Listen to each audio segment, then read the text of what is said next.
Hello, everybody. E here. Welcome back to From the Desk. Today we are talking about point of view. This is the first in a several episode series on only point of view. If you're watching this on Sunday morning, right when it first goes live, I will be doing two live streams today. One will be an on-topic discussion about point of view, probably between 9 and 10 a.m. Central Standard Time, and the other one will be a hangout and chat later this afternoon, probably this evening, somewhere between 8 and 10 p.m. Central Standard Time. Follow me on Twitter or just check in on Twitter around that time to see when I go live. So today we're talking about first person narration. First person narration is when the person telling the story is in the story also. How do you write in first person? The staples of first person is I went here, I did this, I. So you're not going to want to venture out of that character, out of the narrator's head. So some narrative no-nos, as that would entail, would be no head hopping. There are ways around that, but there are certain rules to each one of these like subcategories. You have like first person omniscient, where you could play a god character, where the God in heaven, whatever, is looking down and saying, I see this person doing that, I see that person doing this. Another example of a first person omniscient that isn't a godlike character would be Robert McCammon's Boy's Life.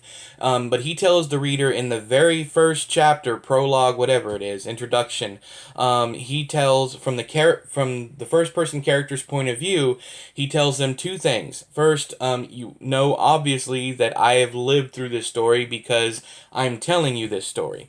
The second thing is anytime you see me in someone else's head or knowing what people are thinking, either I've asked them after the fact or I have just made it up. I have taken artistic license to fit the story.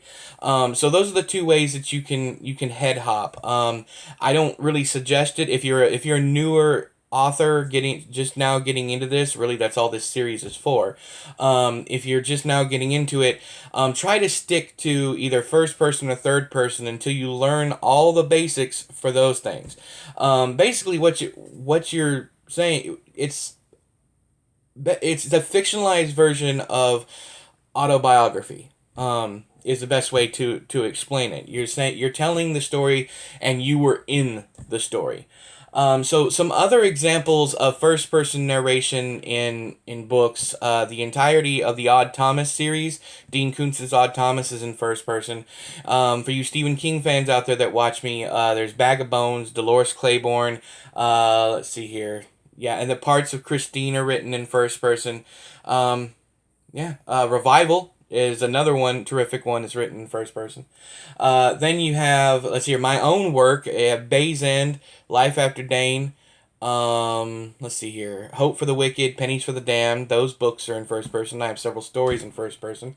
Finally, Caroline Kepnes wrote both You and Hidden Bodies. Both of those books are in first person. It's funny because in my review of You, I erroneously labeled it second person because of all the you did this and you did that, when it's more of like an epistolary version of first person. He's not really writing to her, but he's talking to her, talking to a character in the story. Whereas second person would be more along the lines of like a choose your own adventure book. But we'll get more into that when we get to the next episode of this. Unreliable narrators are really big in fiction right now, where you have your first-person narrator telling a story, and they cannot be trusted, whether it be because of the twist at the ending or they give you certain information that is not correct. It's a really fun way to play with storytelling, but you have to be clear on what is true and what is not, at least by the end of it.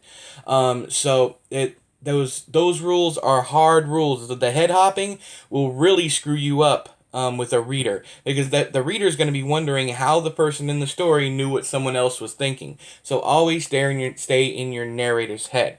Now, going back to the McCammon thing, where he says at the beginning of Boy's life, you know I lived through this. You do not always. It is not a hard rule that you have to keep your narrator alive.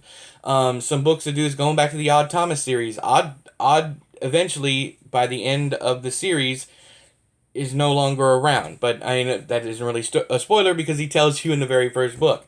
So let's see here. Whoa, what's another one? Let's see here. No omniscient. James. Okay, another way to get out of the whole no omniscient thing is the James Patterson style. That's what I call it, anyways. You have James Patterson. He does one chapter from the main character in first person, and then he will jump in the next chapter to a third person chapter from another character off. But it's usually the main character is the only person who gets the first person narrative. I don't like styles like that. I have used it in the past. I didn't care too much for it when I used it. That's another one that you have to be very careful how you work with. And if you would like more, on how to do it well, we can either discuss it in the live chat, or if I get enough, I will do yet another video on how to jump back and forth without confusing your reader. I think that is everything. If you have any more questions, if there's something I didn't cover, leave them down there in the doobly-doo, and I will get to them in the order in which they were received. Or you can come, like I said, check out not the hangout, but the On Topic live stream that I will be doing after this one. So maybe even check out, if you can't make that, maybe even check out that video once YouTube uploads it after the feed is done, after the stream is done, and check to see if anybody asked your questions. But if you don't want to do that, then just leave them down there and I'll try to answer them, in the order they're received. So until next time, I have been E, you have been you, this has been another From the Desk. I'll talk to you guys later. Bye-bye!